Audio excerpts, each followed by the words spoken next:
नमस्कार। Wake up and shine पर विजय विक्रम सिंह और अनिल जी के साथ एक बार फिर से क्यूआर कोड लेकर हाजिर हो गया हूं मैं। और समसामयिक विषयों पर, राजनीतिक विषयों पर हम लोगों ने अभी तक बातें की हैं और बात करते रहेंगे। लेकिन पिछले कुछ दिनों में कुछ ऐसी घटनाएं हुई हैं जानवरों को लेकर पूरे देश में, जिन पर काफी हल्ला भी हुआ। मन विचलित सा हो गया। और अनिल जी ने भी कुछ वीडियोस भेजे और कहा कि क्यों ना आज मानवता पर थोड़ी सी बात की जाए। जानवरों के प्रति हमारा जो व्यवहार है, क्या वो बदल रहा है? क्या हम अपनी संवेदना खोते जा रहे हैं? अभी केरला में एक हथनी के पेट में पटाखे डाल दिए गए जिससे उसकी मौत हो गई। बहुत सारे ऐसे किस्से, दिवाली पे बहुत सारे ऐसे किस्से आते हैं जहाँ जानवरों की पूंछ में पटाखे बांध दिए जाते हैं। होली पर जानवरों को रंग दिया जाता है बिना ये सोचे कि उसका क्या दुष्परिणाम, क्या दुष्प्रभाव उन जानवरों पर पड़ेगा। तो क्या हम अपनी मानवता खोते जा रहे हैं? इस पर आज हम बात करेंगे। अनिल जी नमस्कार, स्वागत है आपका एक बार फिर से। अनिल जी, बहुत सारी विचलित कर देने वाली घटनाएं हुई पिछले 1-1.5 महीनों में। अभी जो मुंबई में भी जो कुछ तूफान बारिश पिछले एक आध हफ्ते में हुई, उसमें भी कई ऐसे वाकये आए निकल के जहां पर जानवरों के प्रति लोगों की संवेदनहीनता निकल कर आई। वो हथनी का किस्सा तो पूरे देश में उसने हलचल मचाई थी। तो क्या आपको लगता है कि हम कुछ संवेदनहीन हो गए हैं जानवरों को लेकर, या आपको लगता है कि समाज का एक तबका है जो जो शायद वैसी सोच रखता है और उन पर ज्यादा ध्यान नहीं देना चाहिए, उनको बस लगाम रखनी चाहिए और हमें इस बात से खुश होना चाहिए कि जिस तरह की सपोर्ट में जो लोग उतर आते हैं और जिस तरह का सपोर्ट मिलता है इस तरह के मूवमेंट्स को, पॉजिटिव साइड हमें देखनी चाहिए। आपकी क्या राय है कि एज अ एक एक राष्ट्र के तौर पर, जहाँ के हमारा धर्म ही हमें सिखाता है कि सभी जीव जंतुओं के प्रति प्यार बरतें।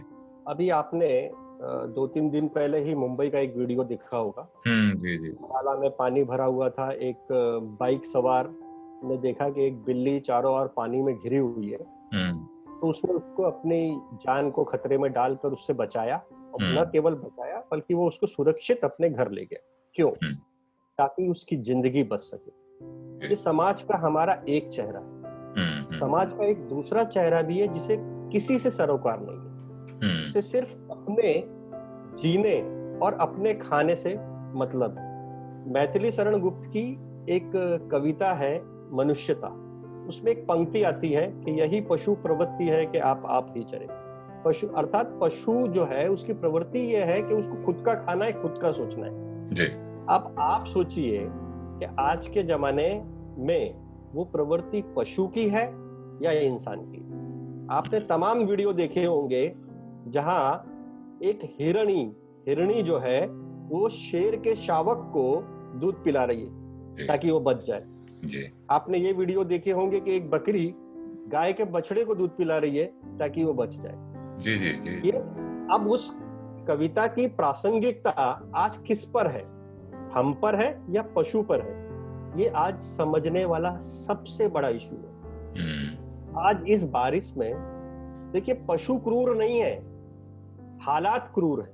वो खुद भी क्रूरता के शिकार है। आप शेल्टर में हैं, वो शेल्टर में नहीं है। उनको भी जीने का उतना ही हक है जितना जीने का हक हमें है। जी हमको ये चीजें समझनी होगी। आज इस बारिश में आज 50 साल की दूसरी हाईएस्ट बारिश मुंबई में रिकॉर्ड की गई। कहाँ जाएंगे वो? ये हमारे जैविक चक्र का हिस्सा है। आज हम यूनाइटेड नेशंस और बड़ी बड़ी जो वैश्विक संस्थाएं हैं वो विलुप्त प्राय प्राणियों को क्यों बचा रही हैं? क्योंकि एक भी मिसिंग लिंक इस जीवन चक्र की आपके जीवन को प्रभावित करेगी। इसे समझना है। आज गौरैया अगर सुरक्षित रहती है, हाउस स्पैरो अगर सुरक्षित रहती है, तो हमारा पर्यावरण सुरक्षित रहेगा। बिल्लियां सुरक्षित रहती हैं तो हमारा जो डोमेस्टिक लाइफ है वो सुरक्षित रहेगी। देखिए, आपको एक एग्जांपल देता हूं मैं। हमने 2 इश्यू पहले कोरोना पे बात की थी। स्पेनिश फ्लू का संदर्भ निकल के आया था। वैसे ही उससे बड़ी महामारी अगर आप हर सदी में देखेंगे तो प्लेग रही। प्लेग क्यों होता है? चूहों की वजह से होता है। तो अगर आपके डोमेस्टिक एनवायरनमेंट में अगर बिल्ली है तो वो बिल्ली आपको एक महामारी से बचा रही है, ये आपको समझना है। प्लेग हर सदी में एक बार दो बार उसने इतनी घातकता मचाई है, और उसका सबसे बड़ा शिकार जो अंडर डेवलप कंट्रीज हैं या डेवलपिंग कंट्रीज हैं उन्होंने उठाया है। हिंदुस्तान ने उठाया है, अफ्रीकन कंट्रीज ने उठाया है। हांगकांग से निकल के 1894 में हांगकांग से शुरुआत हुई थी इसकी, ठीक है। 1914 में हिंदुस्तान में हुई थी। हर सदी में एक बार दो बार आपको इसकी घातकता देखने को मिली। तो मेरा कहने का तात्पर्य यह है कि ये एक जीवन चक्र है। सृष्टि की रचना ही ऐसी है कि जिसमें सृष्टि ने सभी को स्थान दिया है, और चूंकि ये डोमेस्टिक एनिमल्स हैं, ये आपके साथ ही रहेंगे। आप एक इलाका छोड़ के दूसरे इलाके में स्थानांतरित हो जाएंगे तो ये भी आपके पीछे पीछे वहां आ जाएंगे। कबूतर कहाँ जाएगा, आप मेरे को बताइए? हाँ, चिड़िया कहाँ जाएंगी? ये आपके साथ में ही रहेंगे। तो हमें उनकी मौजूदगी को स्वीकारना होगा। यही हमारी संस्कृति ने भी सिखाया है और यही हमारा धर्म भी है। आज आप एक चीज देखिए कि हर भगवान जिनको हम मानते हैं जी जी, वो किसी न किसी वाहन पर सवार है। मैं बोलने ही वाला था, बिल्कुल। जी जी जी। अब वो वाहन पे बैठे हुए आपने कभी भगवान को देखा, या हमारे पूर्वजों ने देखा?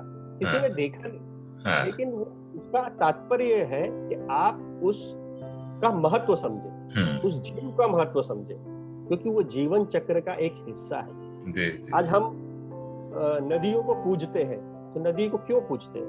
क्योंकि वो हमारी प्यास बुझाती है, वो हमारे लिए जीवन दायिनी है। हम आज पहाड़ों को पूजते हैं, तो क्यों पूजते हैं? क्योंकि वो हमारे लिए मौसम लेके आते हैं। वो हर चीज का, हम पीपल के वृक्ष को पूजते हैं, हम बरगद को पूजते हैं, तो ये उसका पूजन का अर्थ ये है कि वो हमारे जीवन चक्र का हिस्सा है, उसका हम महत्व समझे। उसी तरह जितनी भी जीव है ये हमारे जीवन चक्र का हिस्सा है, उनके प्रति संवेदना रखना यही सच्ची शैक्षणिकता है, यही सच्ची संस्कृति है, और यही सच्चा धर्म का पालन। और जो आपने बात कही जो बिल्कुल सही भी है कि हर भगवान को एक जानवर के साथ जोड़ा गया है। मतलब कहीं ना कहीं जानवर को ईश्वर तुल्य कहा गया है, ईश्वर तुल्य बताया गया है, पूजनीय बताया गया है। पूजनीय बताने का एक कारण ये भी है कि आप उनका सम्मान करें और उनका जो कंट्रीब्यूशन है नेचर में उसको एक्नॉलेज करें और उनका संरक्षण करें। और अच्छा, इससे जुड़ा हुआ एक सवाल ये आता है, देखिए एक पक्ष तो ये है कि संवेदनहीनता दिखती है, लेकिन कई आवाजें ऐसी भी सुनाई देती हैं, सोशल मीडिया पर भी कई आवाजें ऐसी उठती रहती हैं जो जानवरों पर हो रहे अत्याचार को की तरफ हमारा ध्यान खींचती हैं और कोशिश कर रही हैं कि अवेयरनेस जगाई जाए और कोशिश कर रही हैं कि उन जानवरों की मदद की जाए। लेकिन शायद वो आवाजें अभी उतनी प्रखर नहीं है जितनी होनी चाहिए। इसमें आप हमारा और आपका क्या रोल देखते हैं? हमारा आपका से मेरा मतलब सब हम समाज में जो हम लोग हैं। देखिए, जैसे मैंने आपको ये बताया, ये एक सामाजिक व्यवस्था है। अब आप इसको व्यवस्था समझे या समस्या समझे। ये जो जीव है, डोमेस्टिक एनिमल है, सामाजिक पशु है, ये आपके दायरे में ही रहे। रही बात कि ये चूंकि सामाजिक जिम्मेदारी है हमारी, तो कोई संस्था विशेष या सरकार उस समस्या को एक सीमित हद तक उसका समाधान कर सकती है। आपको उसका समग्र समाधान चाहिए तो आपको उसमें व्यक्तिगत हर एक व्यक्ति को उसके अंदर सहभागी होना पड़ेगा। कोरोना आज सरकार की समस्या नहीं है, कोरोना आज किसी संगठन की समस्या नहीं है, कोरोना पूरे विश्व की समस्या है। तो विश्व के हर व्यक्ति का योगदान उसमें स्वाभाविक तौर पर होना चाहिए। उसी तरीके से जैसे आपने बताया, तो एक पीटा है, ठीक है, लेकिन उसके प्रयास जो है वो सीमित रहेंगे। समाज बहुत बड़ा है, देश बहुत बड़ा है, सरकारें प्रयास करती हैं, एनिमल शेल्टर बनाती हैं, उनका दवा दारू के लिए खर्च करती हैं, फिर आप उनका स्टरलाइजेशन करवाती हैं, सब कुछ करती हैं, लेकिन वो प्रयास हमेशा सीमित रहेंगे। उनका आपको समग्रता में तब तक रिजल्ट नहीं मिलेगा जब तक उसमें समाज खुद व्यक्तिगत सहभागिता नहीं दिखाता है। तो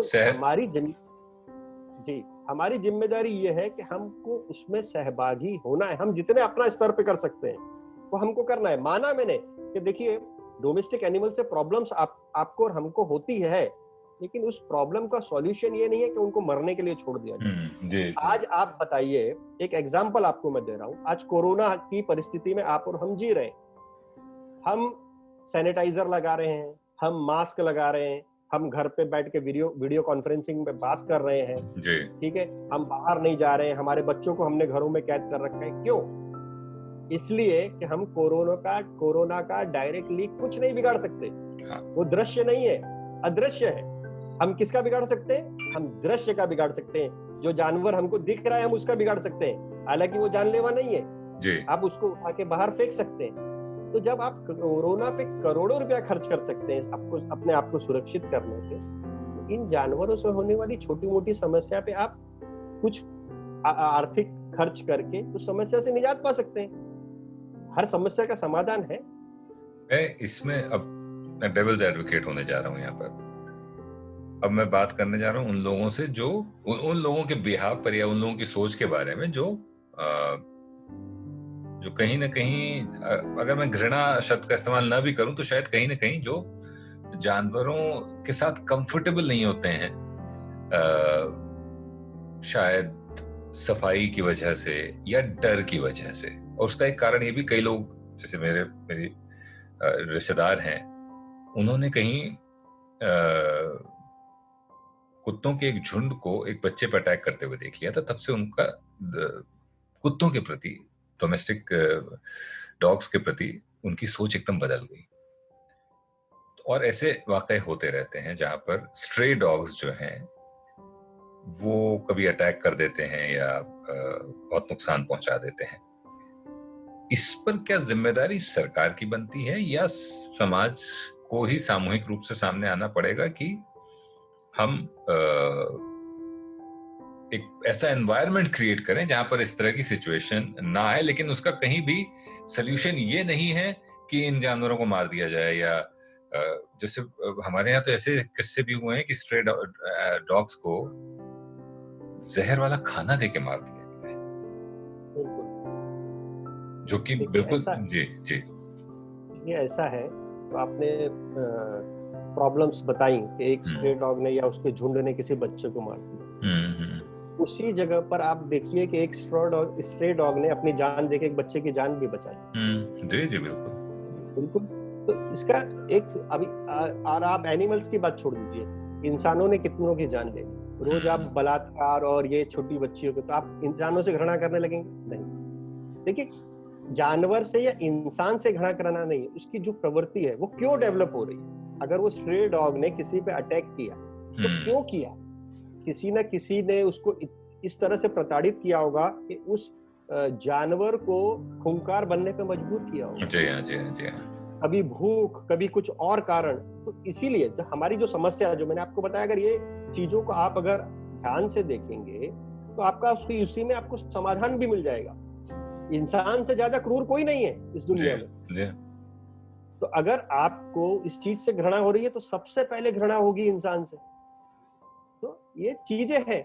आप देखिए, बिल्ली का हमारा एग्जाम्पल चल रहा था, बिल्ली पे बात चल रही थी। बिल्ली जब बच्चे को जन्म देती है तो एक जेर निकलती है, वो झिल्ली जैसी पतली सी, ठीक है।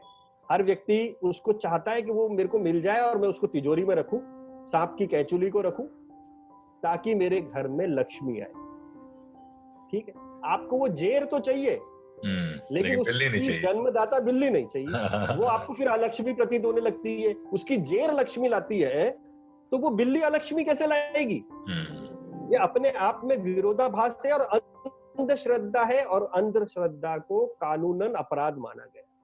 बिल्लियों पर, कुत्तों पर और जो मूक प्राणी है उन पर अत्याचार करने के को डायरेक्टली इनडायरेक्टली आप अत्याचार करते हैं तो आप कानूनन अपराधी हैं, और कानूनन छोड़ दीजिए, सबसे बड़े आप नैतिकता के अपराधी है ना। तो ये चीजें हैं, इनको आपको बहुत गहराई से समझना होगा।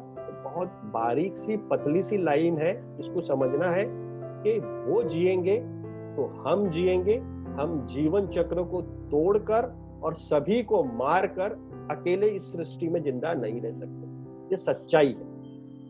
ये इस पूरे डिस्कशन का लब्बो-लुबाब यही है कि म्यूचुअल कोएग्जिस्टेंस, बिल्कुल, ये बहुत जरूरी है और ये हमको समझना पड़ेगा और इसको क्रियान्वित करना पड़ेगा।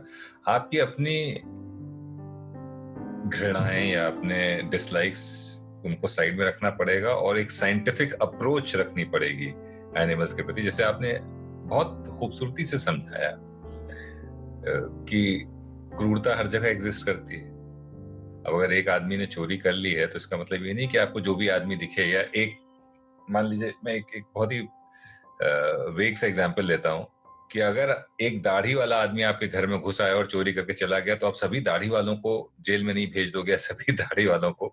ये बहुत बहुत खूबसूरती से आपने इस चीज को समझाया। और जो हमारे इस डिस्कशन का जो मकसद था वो यही था कि ये छोटी सी अवेयरनेस पैदा करना, लोगों के अंदर की संवेदना को। शायद वो है संवेदनहीन तो हम होते ही नहीं है, मतलब संवेदना तो सबके अंदर होती है, बस थोड़ा सा हम संवेदनहीन नहीं है, हम स्वार्थी होते जा रहे हैं। जी जी जी जी।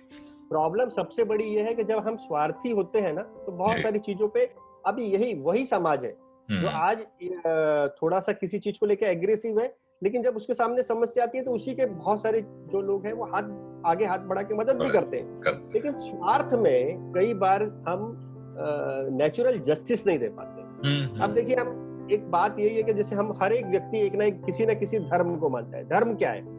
धर्म यही है कि आप किसी पर अत्याचार नहीं करें, सबकी मदद करें। यही एक वन लाइनर था, हर धर्म में ये कहा गया है कि इसीलिए आप व्रत रखते हैं, उपवास रखते हैं। क्यों? आप भूखे रहते हैं इसलिए कि भगवान प्रसन्न होंगे। भगवान इससे प्रसन्न नहीं होंगे। भगवान तब प्रसन्न होंगे जब आप किसी भूखे को अन्न देंगे। बिल्कुल, ये चीजें हैं, इनको आपको समझना है। वही देखिए, हमारे को इंसान भगवान ने जन्म दिया है तो एकमात्र ऐसा इंसान प्राणी है। हम भी तो एक प्राणी है ना, जीवन चक्र का हिस्सा ही है ना। हमने उनको जानवर नाम दे दिया है, भगवान ने नहीं दिया है। भगवान ने सबको एक बराबर बनाया। तो आप जब जीवन चक्र का हिस्सा है और भगवान ने आपको, जैसा कि आप मानते हैं कि सबसे सुपीरियर बना के भेजा है, तो आपकी सबसे सुपीरियर जिम्मेदारी है उन सबसे बढ़कर आपको उनको भी बचाना है, आपको खुद को भी बचाना है, और आपको एक समग्र चक्र कैसे चलता रहे। ये जानवर को नहीं मालूम है कि जीवन चक्र चलना है, सब जरूरी है। हिरण भी जिंदा रहना चाहिए तो शेर बोलेगा नहीं, मैं उसको नहीं खाऊंगा, ऐसा नहीं होगा। तो ये आपकी जिम्मेदारी है। भगवान ने आपको इतनी बुद्धिमत्ता दी है, आपको मेमोरी दी है बहुत लॉन्ग टर्म। जानवरों की मेमोरी बहुत लॉन्ग टर्म नहीं होती है, शॉर्ट टर्म मेमोरी होती है। आपको लॉन्ग टर्म मेमोरी इसलिए दी है, आपको लिखने की, पढ़ने की समझ इसीलिए दी है भगवान ने कि आप जाकर मुखिया का रोल अदा करें। जैसे घर में एक मुखिया है, उसकी जिम्मेदारी है सभी का पालन किस तरह से हो, वैसे ही हमारी भी जिम्मेदारी है सबका पालन किस तरह हो। जी अनिल जी, उम्मीद करते हैं कि ये जो छोटी सी चर्चा हम लोगों ने करी है, इसका एक सकारात्मक प्रभाव पड़े लोगों पर, और लोगों की वो सोई हुई संवेदना।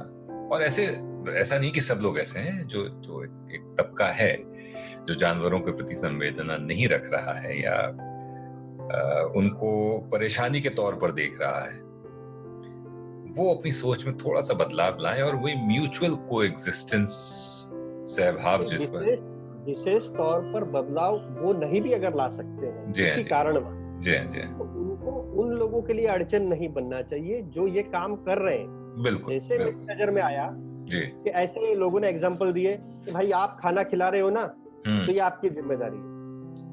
आप इसकी दवा दारू करा रहे हो जानवर की, तो ये आपकी जिम्मेदारी है। ऐसा नहीं है। अगर किसी भूखे जानवर को खाना अगर मैं खिला रहा हूं, तो भारतीय संविधान के कौन से विधान में वो पाप है? बिल्कुल। अगर किसी लाचार प्राणी की चिकित्सा मैं करवा रहा हूं, तो भारतीय दंड संहिता के कौन सी कलम में लिखा है कि अपराध है? आप नहीं भी कर सकते हैं, तो जो कर रहे हैं आप उनके लिए अड़चन पैदा, बिल्कुल। मतलब वही म्यूचुअल कोएग्जिस्टेंस वाली बात आ जाती है कि भैया मैं नहीं कर सकता हूं, तो जो कर रहा है उसको करने दें। बिल्कुल। जो कर रहा है वो इतना जागरूक है कि वो इंश्योर करेगा कि इनसे किसी को दिक्कत ना हो। बिल्कुल।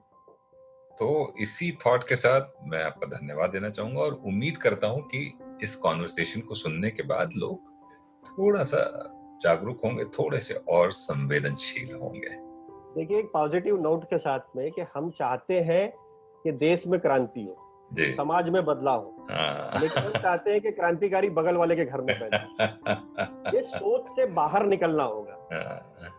आपको सोचना होगा कि नहीं, क्रांति मुझसे होगी, अमुक ये करे, तमुक ये करे, ये नहीं चलेगा। राइट। और फिर अगर वो करे भी तो आप उसको जाके डिसलाइक करें और आप उसका जो मनोबल है उसको गिराएं।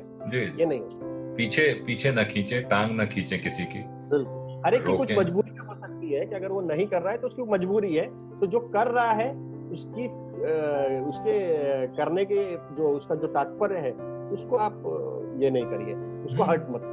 और जिस धर्म को आप मानते हैं उस धर्म में झांक के देख लीजिए, आपको पता चल जाएगा कि जानवरों के प्रति प्रेम ही सिखाया गया है। बिल्कुल। अनिल जी, बहुत बहुत धन्यवाद आज की इस चर्चा के लिए, और इस वादे के साथ कि अगली बार एक राजनीतिक या कूटनीतिक विषय पर, जिसे कहते हैं ना अंग्रेजी में, आई रैक योर ब्रेन, आपको परेशान करूंगा मैं। तो दर्शकों से इस वादे के साथ कि अगली चर्चा जो हमारी होगी that will be A political discussion, और कुछ बहुत ही मजेदार जो है ऐसी चीज पर बात करेंगे जो हमारे लिए न केवल आज रेलेवेंट है बल्कि भविष्य के लिए भी रेलेवेंट है। Thank you so much Anil ji. Wake up and shine पर विजय विक्रम सिंह और अनिल जी के साथ है आप। नमस्कार।